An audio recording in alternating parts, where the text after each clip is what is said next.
Good morning, everyone. Thank you so much for joining us today for the Putting Your Summer to Work workshop. My name is Kayla McLaughlin. I serve as a career development advisor, and I'm joined by my awesome colleague, Laura Calavito, and she's also a career development advisor here. If you want to schedule appointments with us, we both do advising. So I think that we have some really valuable information for you all today, and hopefully we will give you some insight on things that you can do with your summer. Just a couple of housekeeping things. So Laura's putting some information in the chat. Today's session will be recorded and you will receive it via email. I would say no more than 24 hours after the workshop has completed, you will receive an email with the link and the recording. So don't worry about, missing anything or anything like that. In addition to that, we love an interactive group. So you have a Q&A feature in this software where you can post your questions in the Q&A. So please, please, please ask away if you have questions during the presentation or after. We'll take those questions and be happy to answer them. So I'm going to go ahead and we will go ahead and launch the first poll question. So if you could please answer that. It says, how confident are you in securing an opportunity this summer? So we would love to hear about your confidence level, so please fill that in.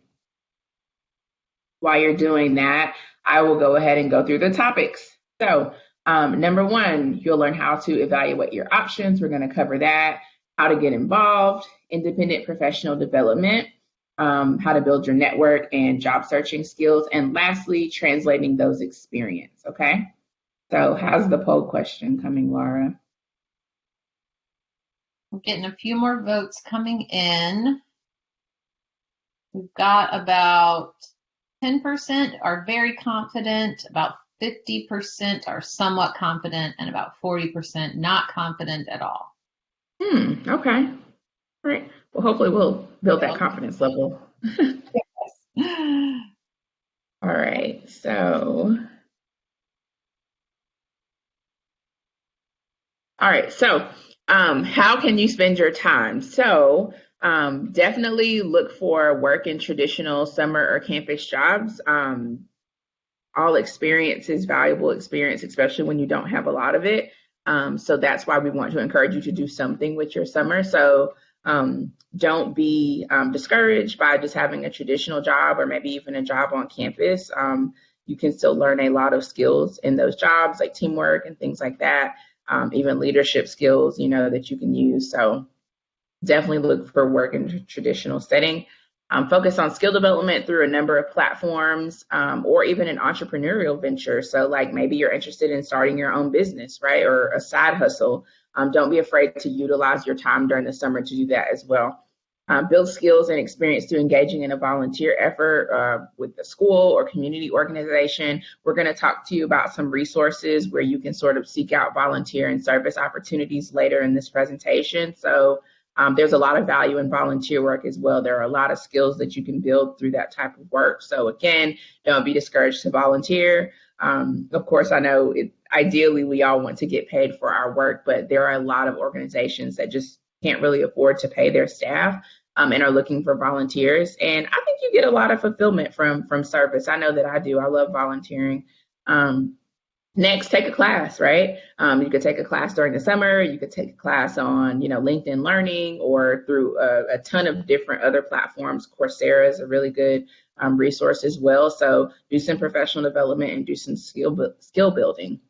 Next, you're going to prepare for fall recruiting season by perfecting your application materials, like your interview strategy, of course, your resume, cover letters, and also building your network. So summer is a good time. You have some downtime, and we know that once fall semester starts, everything's going to start ramping up, specifically with us coming back on campus and being in person. And fall career fair is huge, right? Like that's when all the employers are coming in and they're looking to find students for jobs and for internships. So why not utilize the summer to really improve your application materials and really get your resume up to par, i.e. schedule an advising appointment with myself or with Laura or one of the other career advisors to really sort of polish up those things. Lastly, immerse yourself in other cultures through travel or study abroad. So most of us, are familiar with study abroad opportunities, but maybe your family's going on a trip, or maybe you're going to go abroad, or go on some sort of vacation with a friend or family members. You can use this opportunity to immerse yourself in culture and learn things about other cultures, and maybe even practice a second or third language. So don't think that that cannot be valuable either. All right, next we're going to talk about how to get involved. So these are some resources that we want to provide for you. We never really want to tell you about things that you can do without providing some resources and sort of some portals on where you can find this stuff. So I promise that we give you some resources for volunteer opportunities. So if you're not already familiar, Engage at Georgia Tech is a really good resource in terms of finding volunteer opportunities through Georgia Tech, and things that are even on campus. Also, you can find a research opportunity with a professor, right? Research opportunities are really all about relationships, right? And the relationships that you build with faculty members. So, scouring the Georgia Tech website, finding a faculty member that's involved in some research that you're interested in, and really just reaching out to them and introducing yourself, maybe going to their office hours, talking about your interests, asking them about their research and, how you can learn more about that, and finding out if they have any opportunities to staff students to assist with their research. Next, you can join a new club or participate in activities. There are some clubs that do things during the summer, or maybe even have service opportunities tied to their clubs or organizations. Next, you're going to start a club or entrepreneurial business venture. So we mentioned that earlier. So students can start clubs on Georgia Tech's campus. Many of the clubs, if not all of the clubs at Georgia Tech, were started by students. So maybe you have an idea for something that's unique and you feel like there's sort of a gap there, and that population is not being served, then you could start a club at Georgia Tech.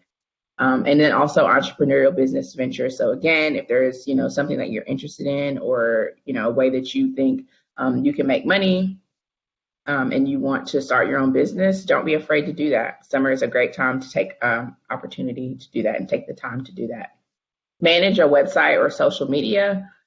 So that's a really great opportunity as well. In your community, right? So those are sort of things that you can do on campus, but in your own community, maybe many of you probably have gone back home or are planning to go back home for the summer. You can volunteer with a local nonprofit. Really, no matter where you are, there's service and volunteer opportunities where you are. So websites like Volunteer Match, Idealist, Offer Good, and Just Serve are really good resources in terms of securing volunteer opportunities in your area. And of course, you can filter it by your location. These are all hyperlinks, so whenever you receive the presentation, you can just click on the link and it'll take you right to the website. Also, participating in open source coding project. That's something really cool. Working with a grassroots social justice or political campaign. As we all know, within these, I would say the past year or 2 years, social justice has become a really hot topic, and I think there are a lot more opportunities out there for that. I honestly think a lot of companies will value that. A lot of companies value diversity and equity. So getting involved in something like that could look really good on your resume. So consider that as well. There's a note down at the bottom. It says, when possible, try to use relevant skills to be able to showcase them to a future employer. So of course, you want to try to find an opportunity that is as relevant or as closely related to the types of jobs and companies that you want to work for as possible. For example, volunteering with your local Boys and Girls Club and mentoring students is good, but if you start a coding class, 1 hour a week, you design a web page to advertise it, and you teach staff members to maintain it once you're back at school, that's really great, right? If you're a computer science major, that's something that really sort of relates to your major versus just like helping kids play baseball, right? And there's nothing wrong with that, but if there is an opportunity for you to do something that is related to your major, we just want you to know that you should try to take advantage of the most relevant experiences. So hopefully that makes sense. If you all have questions, please put those in the chat box. I see that we do have questions here. I'll take a pause. I see a question that says, is it too late to find research this summer? I don't think so. I don't think that it's too late. And I would say it's always worth a shot. You never know where faculty and staff are with their research, and research is ongoing. So there's really not, at least not to my knowledge, and feel free to jump in, Laura. I don't think there's a specific timeline when people hire for research because research happens over years, right? Like they may start a research project and it may be, 2 years, 3 years, 4 years before it's actually completed. So there's always an opportunity to get involved at any stage of it, really. You don't have to start at the beginning. So my answer would be no, I don't think that it's too late to find research, but I will say, go ahead and try to find it as soon as possible because it's kind of the start of the summer and you only have a couple of months before we have to go back to school. And you never know, if you secure something over the summer, that could potentially turn into an opportunity for the fall semester for you as well. So I would say the quicker you pursue that opportunity, the better. Yeah, Um, that's a Go ahead, great point. sorry. I will say like a challenge, if there are international students on the call who are going to require CPT and if they're doing paid work, we are sort of approaching deadlines with regard to getting that approved. So if you are looking into opportunities for the summer and you're going to require CPT, we're sort of doing it on a case by case basis. I know the institution had a deadline of May 14th to submit requests for CPT, but it's something that we're trying to accommodate if students are getting opportunities sort of after that point as well. Yeah, that is an excellent point that I did not think of. Thank you so much, Laura. Um, See another question that's actually just specific to one student, but someone didn't get the link to the PowerPoint, so I put my email address there for you. So just send me an email, or I'm sorry, a link to the workshop session. So if you send me an email, I can easily send you the information after the workshop is over. I see another question that says, can I schedule a virtual meeting sometime this week with someone at the Career Center to talk about my specific case? If yes, how? Absolutely. Yeah. We have a large or a good number of staff members that can assist you. So you would just do that through Career Buzz, which is probably the same way that you signed up for this workshop. So just schedule an appointment via Career Buzz. If you need help with that, my email address, and I think Laura's email address will also be in the chat, so you can just reach out to one of us. But the process is pretty straightforward in terms of scheduling an appointment. All right, I'm going to keep going, and then we'll double back to some more questions in a few. Thank you all for being so interactive. I love the questions. All right, so independent professional development. So independent activities that you can get involved in, entrepreneurial initiatives. Georgia Tech has something called Startup Exchange, and then also Create X, which you've probably already heard of. Those are really good opportunities for students interested in entrepreneurial pursuits. Also for professional development, free classes and videos via YouTube. Like everything is on YouTube. I've honestly advised a number of students who've told me that they like taught themselves how to code like from YouTube. And that's just one thing, right? There's so many skills that you can build and that you can learn from YouTube. So please, please, please don't sleep on YouTube. Also, Coursera is a really good resource. I have taken classes on Coursera before, and I mentioned that previously in the earlier part of the presentation. LinkedIn Learning is really, really good as well. There are a ton of different sort of courses in professional development, things that you can learn on LinkedIn Learning. So take advantage of that as well. Join professional organizations and engage in professional groups on LinkedIn. There are a lot of professional groups that you can join, and a lot of them have various opportunities for people within those organizations. Apply for a fellowship or evaluate whether grad school is a potential path. So summer is a really good time, especially if you're not taking classes, to really sort of think through what post-graduation looks like for you, right? Maybe you're considering, a full-time opportunity, but grad school sort of in the back of your mind. That would be a really good opportunity to apply for a fellowship or even to talk to someone within graduate programs to learn more, about those programs and find out if it would be a good fit for you. Also, you can learn a new language, right? Learning or knowing multiple languages is extremely valuable in terms of the job search. It's something that employers really value. So you can do that via Duolingo or even Babbel, which I'm sure you've heard of Babbel before. They've got a ton of different commercials and ads, and it's a really good resource. Conduct informational interviews. So you can do this on LinkedIn, or you can just do it with people that you're familiar with, but reaching out to them, learning about their jobs, learning about, what a day in the life looks like for them, their day to day, for their positions, how they got into those positions, sort of what that path looked like for them, even asking for advice for a current student. For someone who's interested in pursuing a career that they're already working in, informational interviews are extremely, extremely valuable. I have benefited from them a great bit. And then also, you can build a portfolio or create a website, which is another way to sort of market yourself and build your application materials. It's really nice to have sort of visuals, like your resume is great. Of course, that's the standard, that's the expectation for your job search. But having a website or like some sort of personal portfolio to be able to show to promoters, to show to employers is really, really good as well. Next, we'll discuss advancing your job search skills. So preparing for recruiting, which happens mostly in the fall, right? That's like the big point for the career fair. Especially if you're a rising junior or senior, this is going to be really significant. Now is a great time to hone your job search skills. Make sure that your resume and your cover letters are the best that they can be, that they're in tip-top shape, that they're updated. And you can spend your time preparing to market your skills to recruiters via networking events and interviews. So a lot of that you can do on LinkedIn. There are also career fairs happening during the summer. There is one, I think, in June or July that's going on. So this will be a really great opportunity to do some networking and speak to some employers over the summer, but you have to make sure that your application materials are up to par. Also participating in mock interviews, right? So when you're attending the career fair in the fall, our hopes are that we get interviews. So participating in mock interviews during the summer is a really good way to polish up your interviewing skills and make sure that you're prepared for when you do get those interviews in the fall. Next, network. We say networking a lot in the Career Center because we can't say it enough. It is very valuable.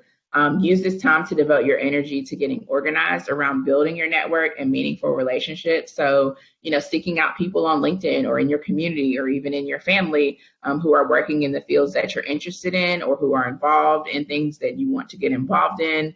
Again, finding out, what their job looks like for them, what their path was, how they got there. I mean, there are so many questions that you can ask, asking for advice. It's really, really significant. So kind of going back to those informational interviews that we talked about, and the bigger your network, the more opportunities that you have. So please don't take that for granted. Next, job search skill building opportunity. So for the job search, you can attend workshops or meet with your career development advisor. I know someone asked earlier in the Q&A if they could schedule an appointment with an advisor. We are advising all throughout the summer, and we're doing workshops and programming all throughout the summer, just like this one. So take advantage of that. Perfect your resume, cover letter, and interviewing skills.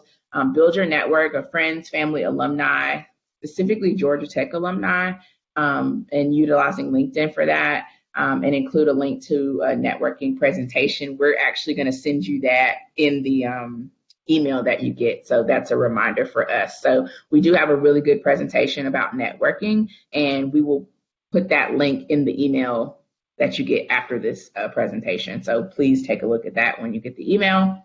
Next, you're going to attend Georgia Tech Virtual Career Fair. That's the one that I mentioned earlier. So it is in July. It's July 22nd. And again, these are all hyperlinks. So you can just click on this link when you receive the presentation and just go right to the registration page. Next, continue to check CareerBuzz and other job boards for potential opportunities. And then prepare for technical and case interviews by working with a club or a prep course to complete practice scenarios. All right, so I'll pause there. I see a bunch more questions coming in.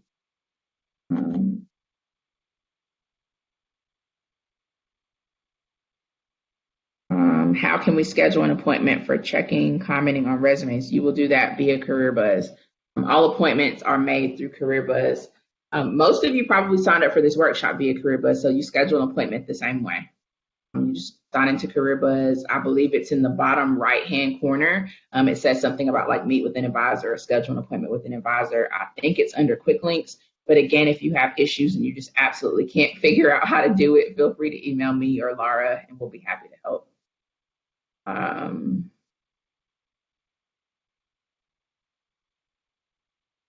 someone asked about an upcoming resume workshop. All that information is on CareerBuzz as well. And there's a link at the end of this presentation where you can find information about all the upcoming events that we're having. Did I miss any questions, Laura? I've been answering most as they're coming through. Awesome, awesome, awesome. But I think we got them all. if we haven't, just type it again. It'll pop to the top. When is the upcoming resume workshop scheduled? I believe we have resume workshops scheduled as part of career fair prep. Those are going to be in early July. Mm-hmm, mm-hmm. All right, awesome. And Laura also put the link to the career fair in the, thank you for that. All right, translating your experience. So translating your summer, it's really important to acknowledge the efforts that you make this summer by including them on your resume as appropriate. So in the resume workshop, you'll hear them talk about, updating your resume with each new opportunity that you have or that you get. So for example, this is sort of an example of how you can put like your independent study and projects and things like that on your resume. So specialized training, you'll see there, career development. If you're conducting informational interviews, right? Let's say you conducted 5 informational interviews with media industry experts. You can like put that and literally like list out the companies and topics relevant to the field. If you practice case studies, that's something that you can do and that you can actually put on your resume. And these are things that we would also encourage you to put on your LinkedIn profile. So I think sometimes students struggle with like what to post on LinkedIn and, in terms of like sharing things on their news feed. I think that these would be really valuable to put on your LinkedIn as well as saying like, hey, I practice case studies with a group of my peers and maybe put a photo of you all like in the library or something like that. And talk about how you're, working on your professional development during the summer. Like those are really cool things that you can post on your LinkedIn that will sort of help you engage with people and make people want to engage with you. Projects and research, you see that there, contributing to Dr. whoever's research. If you compiled an article, you can list that information there. Jumping back up to specialized training, if you did like LinkedIn learning courses on Java or HTML, those are things that you can also put on your resume as well as your LinkedIn. All right, so we're done. Wow, it's only 11:25. So I hope that you all have more questions because we'd love to answer them at this time. So if you have more questions, please put those in the chat. If there was, maybe. Go ahead. A student asked a question about Handshake, and to be fair, I'm not particularly familiar with it personally. I was just looking at I know some company or some universities use it as their job search platform, the way we use CareerBuzz. Do you know if Georgia Tech students can independently create accounts on Handshake? That's a great question. I don't know about them being able to independently create accounts, but what I do know is there are some colleges within Georgia Tech that utilize Handshake. And off the top of my head, I feel like Scheller is one of them. If you're a business student, but do not quote me on that. I know Georgia Tech uses Handshake. We do not use it in the Career Center, but there are sort of little career centers around Georgia Tech's campus that are maybe housed in like Scheller or housed in engineering. And, I think it's actually College of Computing or like Sciences or something. Computing used it up until like March because I was directing students to that as well. And then I directed a student there and clicked on the link and they said, as of this date, we're no longer using Handshake. So I think they did it as a pilot for a year or so, but that was not. But I do think there are other schools that use it as well. But I think, this question in particular, if jobs or if companies are just saying that they have jobs posted on Handshake, generally speaking, they may also have them posted in CareerBuzz. They might just be using that as a sort of placeholder for like directly posting to your campus job boards. Right, exactly. I think it's university specific. For example, the university that I was at before I came here utilized Handshake. And if they don't have career buzz, then obviously, like, employers wouldn't post those jobs for that particular university on career buzz. So, and I would also say don't be afraid to just go directly to that company's website. Or if you're having a conversation with that employer specifically, to just ask them if there's another way that you can apply for it. So I think asking is totally fine. Yeah. I just, Chat come through. A student said that they were able to independently register with Handshake. oh, So that's awesome. it may the jobs that are visible to you as an independent registrant may potentially differ than jobs that are visible to students at schools that are part of Handshake. So, they have some filters in based on your .edu address or something like that. But yeah, it's worth checking out if that's something that's free and available to see what's out there. Absolutely.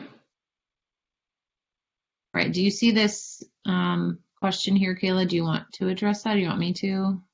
Let me read it and we'll see. So it's an open-ended question. Do you see significant value in an engineering student doing a marketing and or sales internship? How about data science internship? Um, I would say yes, specifically if maybe you don't have any other opportunities that are specific to maybe, let's say you're ME, let's say you're mechanical engineering and what you actually want to do, involves automobiles, but you just weren't able to secure any of those opportunities this summer. I think that having an internship in general would be valuable. But engineering is also really interdisciplinary. So let's say you're an industrial engineering student. I mean, you could 100% go into marketing or sales or something like that if that's what you wanted to do.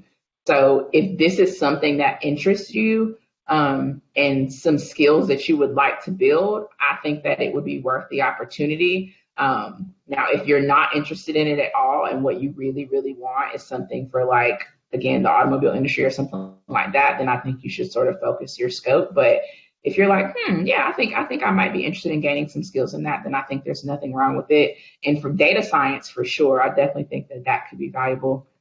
What's your take on that, Laura?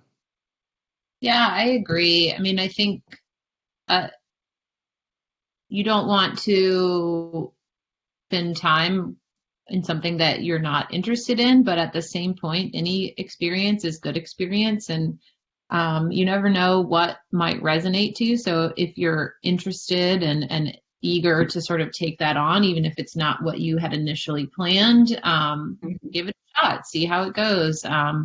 It's definitely going to be valuable from an experience perspective to have it on your resume as you're looking into full-time jobs. But yeah, I mean, I generally don't see a downside for the most part in having internship experience across the board, regardless of your education focus, unless it's just something that you would absolutely be miserable doing. I agree, 100%. Okay. I don't see any other questions in the chat. So if you have other questions, please feel free to put those in there. In the meantime, I'm going to go ahead and discuss some of our upcoming events. Um, so this is hyperlinked as well. You can literally click on this link to CareerBuzz when you get the presentation, and it'll take you directly to all the upcoming events. So you can register for them and sign up. But we have something on interviewing tips that's going to be on June 9th. How to network virtually, which will be really valuable because, again, networking is super important. That's going to be on June 15th. And then how to prep for a career fair will be on July 7th and July 14th. So Laura was spot on in saying that that sort of, prep for the career fair that's going to be on the 22nd. So I would highly encourage you all to take advantage of literally all of these workshops. I think that they can all be really valuable. And also feel free to schedule advising appointments with myself, Laura, or some of the other staff to meet and talk about your resume or cover letters, and just really polish up your materials. So I don't see any other questions right now, and I always want to be respectful of students' time. Please follow us on LinkedIn and Instagram. Connect with the Georgia Tech Career Center there. But if you all don't have any other questions, I really hope that you gained some valuable information. from this presentation. Thank you so much to my awesome moderator. I do see one question that just came in, so I'll answer that. You said we can set up one-on-one appointments with you all on CareerBuzz. Do you also do resume reviews? Absolutely. Yeah, we do resume reviews. We do cover letter reviews for, if you have a cover letter for a specific job you're planning to apply for, 100%. We will love to look over your resume. So just schedule an advising appointment. We have availability throughout the week and throughout the summer. Okay. So thank you so much for your time. Oh, we got another question. What types of internships are valuable what types of internships are valuable for pre-health med students aside from clinical experience like volunteering and shadowing? Do you want to take that, Laura, or? Sure. I mean, I think if you think about what kind of skills you're going to use in the potential career, I mean, if you're going to be a practicing doctor, something that's going to work on and show and highlight interpersonal skills would be beneficial. So I think if you want to do research, something more in a lab setting potentially would be beneficial. I think you want to think about where you want to focus your health or medical career, and then think about jobs that are going to potentially build experience around some of the skills that you would use in those jobs. I know is a little bit of a broad question, but again, I think just thinking about it from a skill perspective is helpful, because there's a lot of different environments where you would have the opportunity to kind of work on those skills that might be different than a medical setting. Yeah, I definitely agree. I think it depends on if you want to go to research or if you want to do, patient contact, direct patient contact. So I don't know your situation specifically to this student, but and don't be afraid to, Google like top skills that, doctors or, pre-health students need. But I used to work with pre-health students, and I would definitely say, people skills, things that involve leadership for sure. Anything where if you are doing direct patient contact, got to have a good bedside manner. So anything that's going to really work on like your communication, I think would be really good as well. So, it sounds like you're saying, like, aside from sort of the hands-on, like, go-to things, I would say leadership skills, communication skills, interpersonal, just like Laura said, would be really good. But yeah, I think those would all be really valuable. Within OUE, there is a pre-health advising as well, and they're not career center staff in particular, but they might be able to help you with that. I'm just going to post the link to their website. I know Francisco Yes. does pre-health advising, so he'd probably be a really good person to meet with as well. I think there's information on this site about how to schedule an appointment or visit their drop-in hours. Awesome. So yeah, there's an advisor for almost everything that you can do at Dorset. So definitely check that out. All right, so thank you all so much for joining. I just want to make sure I covered all the questions because we got a couple there at the last minute. We answered all of those. So thank you all so much for joining. If you have follow-up questions, feel free, to reach out to me or to reach out to Laura so that we can help you. Please attend the upcoming events, and I hope you all have an awesome rest of your day. Schedule an advising appointment.